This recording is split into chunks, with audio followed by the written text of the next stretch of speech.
I begin with a verse from the Quran. Do they not see how we deal with the earth, diminishing it at its edge? God judges, and nothing can hold back his judgment, and he is quick to settle accounts. So that is the concept of the edge. Also beginning with a quote from Nathan Glazer from his book, We Are All Multiculturalists Now. And he's speaking on the energy and transparency acquired by discovering you have been misinformed about something. Quote, there is nothing that concentrates the mind on an issue more than discovering one has been wrong about it. And I have been wrong about two things. The revolution of 1964. And we were informed, we discussed it, we analyzed it as a Marxist revolution. And we accepted on face value for a long, long time. Then I realized that it was a revolution of thugs. And I kept writing about this. The last thing I wrote about it is the 1964 revolution, the politics of genocide denial. The other thing is about the socialism of Nairel. I remember the time we were translating his book, the Ujama, spreading all those kind of things, and then I realized this guy wasn't the guy I thought about his about his socialism. Socialism, I am in these two cases, I am a hybrid Arab. So I'm concerned about being on the edge of the Arabs. And the other thing, I'm a socialist, rather I'm a communist. I gave it 18 years of my life, 8 years full-time revolutionary. So I'm very concerned about Marxism. It needs to be. So the Arab edge are the Arabs whose historical migration carried them to meet indigenous Africans across the continent from the Indian Ocean to the Atlantic. I am using edge specifically to sound the alarm on the threat posed to their existence and legacy by the variously held belief that these Arabs are settlers in Africa, that they overstayed their welcome.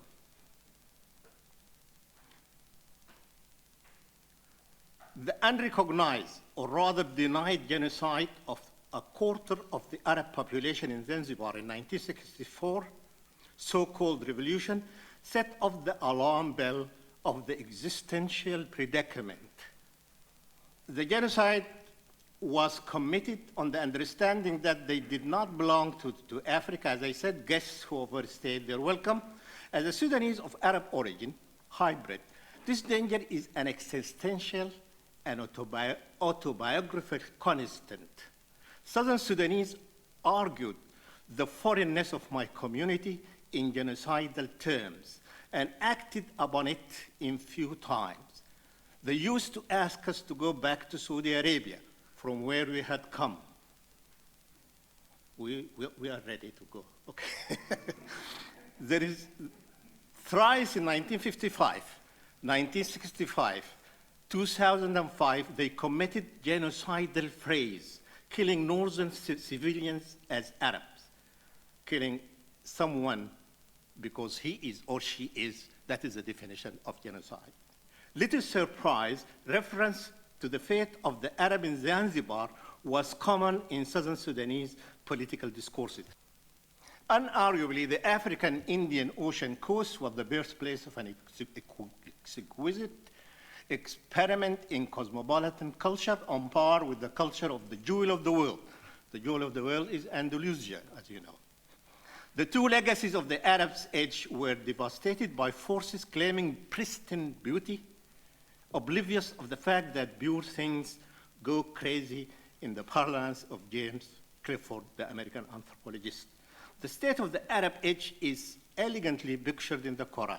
Arabs and their Islam are denied indigeneity in Africa by Africanizing discourses, delegitimizing their legacy in the continent.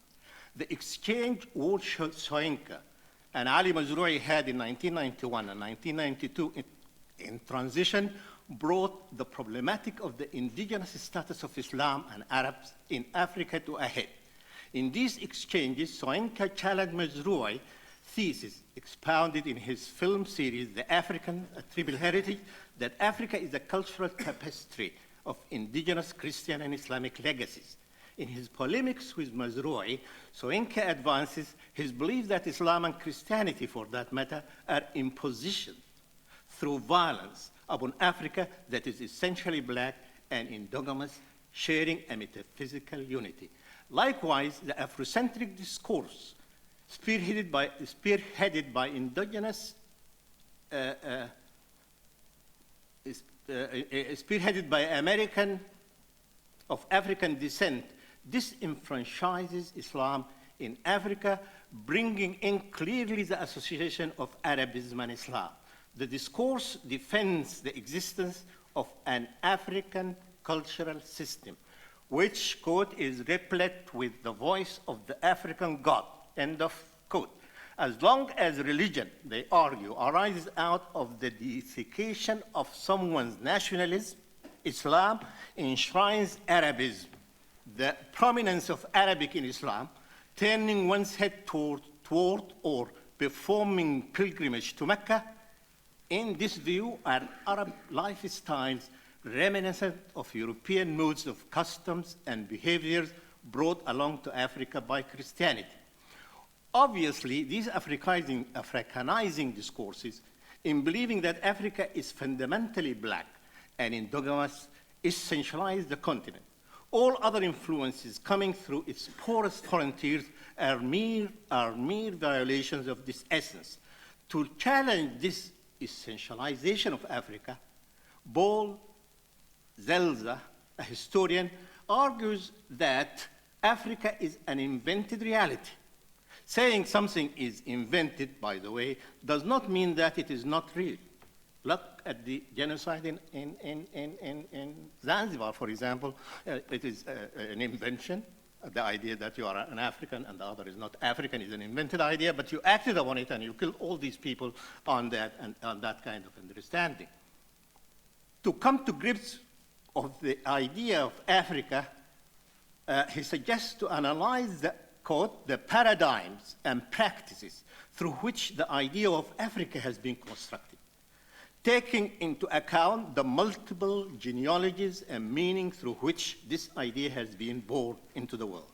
The best exposition of the acting criminally on a constructed idea of Africa, you will find that in the book by John Okello, Revolution in Zanzibar, 1967. And you know Okello was the leader of the 1964 revolution, who was dismissed in less than 2 months, sent back.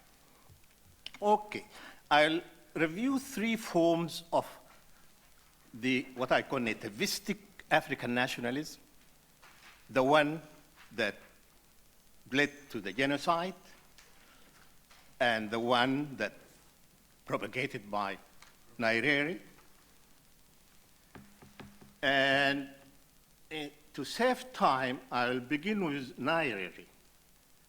If I have time, I'll go to the others. Nyerere flagged the union of Tanganyika and Zanzibar at the high point in the search of African nationalism for the unity of the continent. The irony of this claim is that Nyerere created the union in April 1964 when he had been opposing adamantly the Africanization of Tanganyika since its independence or her independence in 1962. He was rooted in his position of retaining a great number of British and Asian civil servants and military officers and soldiers in the face of a popular movement to Africanize the country. he was ready to abdicate the office of the prime minister rather than concede a legitimate African nationalist demand. He actually resigned for a while.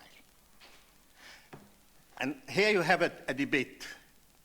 Nyerere was on the side of what you call localization. His opponents in the party, in the labor movement, and in the opposition were with Africanization. Localization, all people, all Tanzanians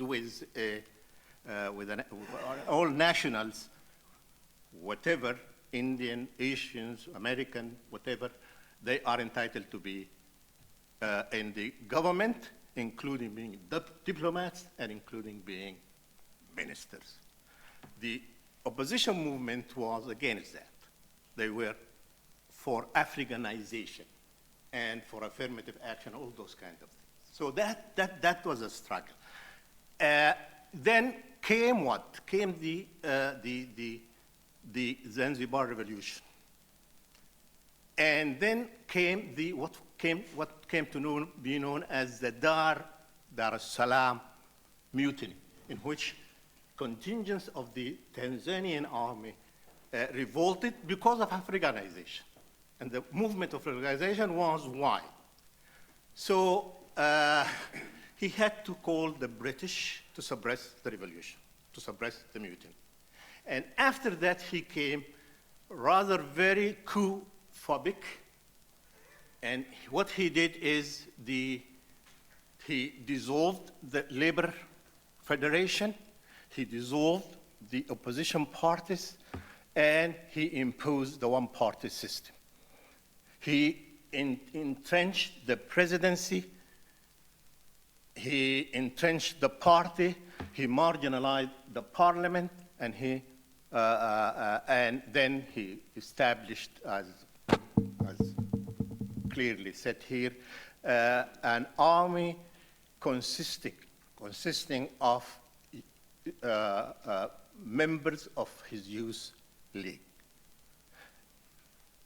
The Dar mutiny has always been represented as a military thing, as some soldiers who are disgruntled or unhappy.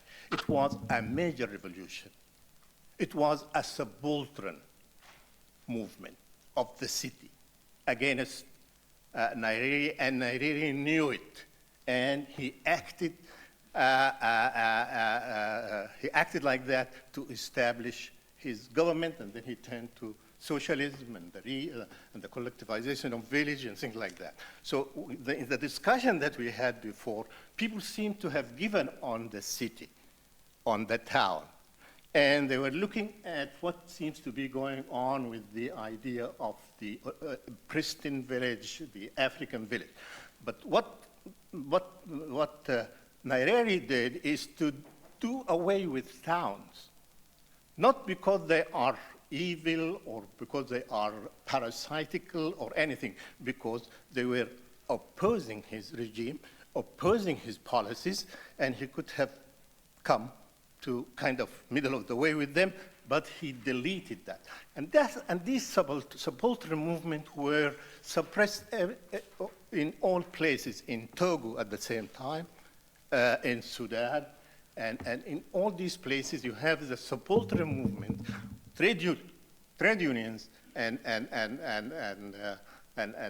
civil societies in the towns were suppressed by people like Nyerere, like Nyerere, and then they started announcing something like, African national, African socialism, and things like that. So this paper is really about how to continue the cosmopolitan legacy in which the Arab and Islam contributed significantly and importantly. Secondly, how to combat this, how to argue with people with nativistic African conceptions about that they were original here and that they are indigenous and that people coming from whatever places, however they stayed in the continent, they just don't belong. I think the argument of the constructionist that I highlighted here is the way to go about it.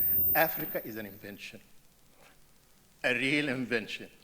And you cannot, on the assumption that you have been in this continent for centuries, you cannot stop the process of interaction, mutual enrichment, and coming up with these hybrid forms, cosmopolitan forms, and for that reason, the Africa paid a heavy price, like the Zanzibar genocide.